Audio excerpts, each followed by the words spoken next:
आदरणीय प्रधानमंत्री जी, मंच पर उपस्थित हमारे राज्यपाल श्री भगत सिंह कोश्यारी जी, महाराष्ट्र के जनप्रिय मुख्यमंत्री श्री एकनाथ शिंदे जी, हम सभी के लाडले नेता श्री नितिन गडकरी जी,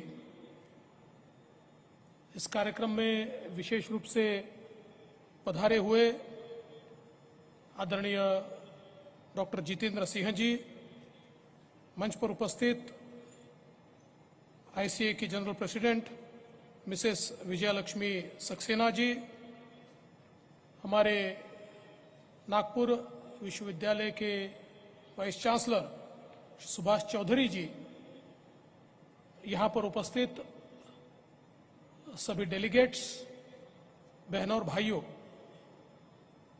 मैं आप सभी का महाराष्ट्र सरकार की ओर से और विशेष रूप से नागपुर की ओर से बहुत बहुत स्वागत करता हूं, अभिनंदन करता हूं। और 108वीं इंडियन साइंस कांग्रेस का आयोजन करने का अवसर नागपुर को और विशेष रूप से नागपुर विश्वविद्यालय को दिया, इसलिए इंडियन साइंस कांग्रेस का भी मैं बहुत बहुत आभार व्यक्त करता हूं। हम सभी को पता है कि इस 108वीं इंडियन साइंस कांग्रेस की जो थीम है, science and technology for sustainable development and women empowerment, मैं ऐसा मानता हूं कि आज के युग में ये बहुत ही महत्वपूर्ण विषय है जिस पर इस कांग्रेस में डेलिब्रेशन होगा। और मैं ऐसा मानता हूं कि विमेन एम्पावरमेंट के लिए आज का दिन ये भी एक बहुत महत्वपूर्ण दिवस है, क्योंकि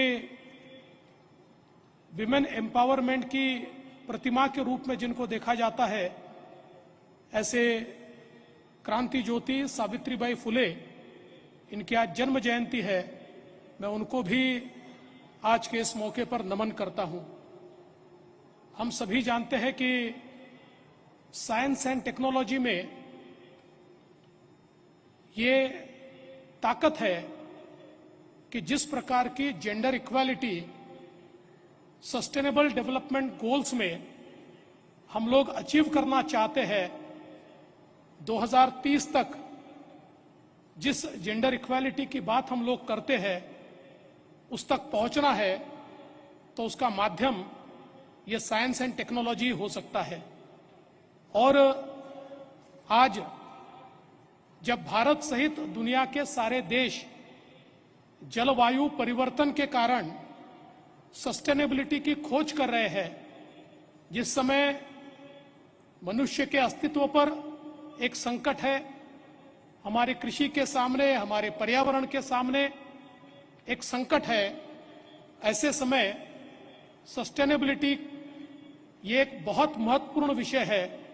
और विशेष रूप से जब हम सस्टेनेबिलिटी की बात करते हैं तो उसका यही मतलब होता है कि संसाधनों का हम उतना ही उपयोग करें जितना हमें आवश्यक है, हमारी आने वाली पीढ़ियों के लिए उनको उपयोग करने के लिए हम संसाधनों को छोड़े, न कि उनके सारे संसाधन हम ही अभी इस्तेमाल कर ले और उनके लिए एक बहुत ही खराब दुनिया हम लोग छोड़े।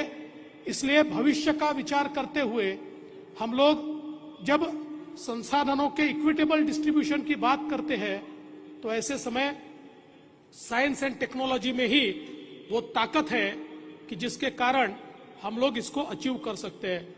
विशेष रूप से हमारे प्रधानमंत्री जी के नेतृत्व में जिस प्रकार से देश ने तरक्की की है, विज्ञान और तंत्रज्ञान के क्षेत्र में जिस प्रकार का परिवर्तन हुआ है, भारत ने अपनी ताकत कोरोना के समय पूरे दुनिया को दिखाई, जब भारत ने अपने देश में तैयार की हुई वैक्सीन ये 125 करोड़ लोगों तक पहुंचाई और देश को तो बचाया, पर कई देशों के नागरिकों को भी भारत की वैक्सीन के कारण जीवदान मिला, तो मैं ऐसा मानता हूं कि भारत का एक बहुत बड़ा कंट्रीब्यूशन हमारे प्रधानमंत्री जी के नेतृत्व में हमने देखा है। और विशेष रूप से जब हम टेक्नोलॉजी की बात करते हैं तो टेक्नोलॉजी एक लेवलर है। टेक्नोलॉजी एक ऐसा टूल है जो किसी भी प्रकार का डिस्क्रिमिनेशन नहीं करता।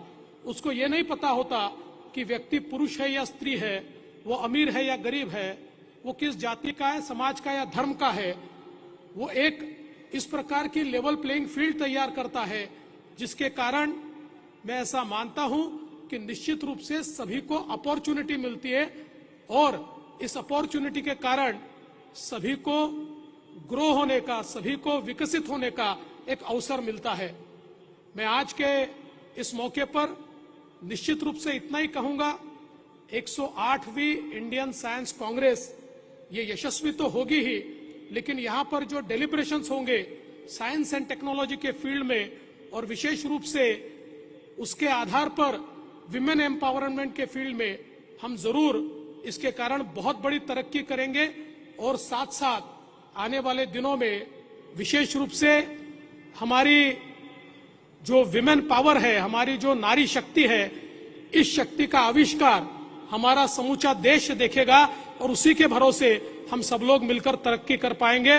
मैं फिर एक बार इस 108वीं इंडियन साइंस कांग्रेस को बहुत बहुत शुभकामनाएं देता हूं और यहां पर मुझे निमंत्रित किया, इसलिए आभार व्यक्त करते हुए अपने शब्दों को विराम देता हूं। जय हिंद, जय महाराष्ट्र, जय भारत। इसके लिए हमें ऐसे इनोवेशंस पर काम करना होगा जिससे मेटल और प्लास्टिक स्क्रैप का बेहतर इस्तेमाल हो सके। हमें प्रदूषण कम करने और स्क्रैप को उपयोगी बनाने पर एक साथ काम करना होगा। साथियों, आज भारत स्पेस सेक्टर में भी नई ऊंचाइयों को छू रहा है।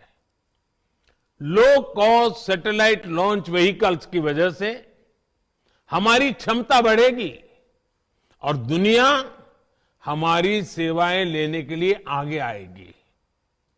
निजी कंपनियां और स्टार्टअप्स इन अवसरों का फायदा उठा सकते हैं। R&D लैब्स और एकेडमिक इंस्टीट्यूशन से जुड़कर स्टार्टअप्स को आगे बढ़ने का रास्ता मिल सकता है। ऐसे ही एक और विषय है क्वांटम कंप्यूटिंग का। आज भारत क्वांटम फ्रंटियर के तौर पर दुनिया भर में अपनी पहचान बना रहा है। Quantum computers, quantum chemistry, quantum communication, quantum sensors, quantum cryptography और न्यू मटेरियल्स की दिशा में भारत तेजी से आगे बढ़ रहा है। मैं चाहूंगा कि हमारे यंग रिसर्चर्स और साइंटिस्ट क्वांटम के क्षेत्र में एक्सपर्टाइज हासिल करें और इस फील्ड के लीडर बने। साथियों, आप भी जानते हैं कि साइंस में लीड वही लेता है जो इनिशिएटिव लेता है।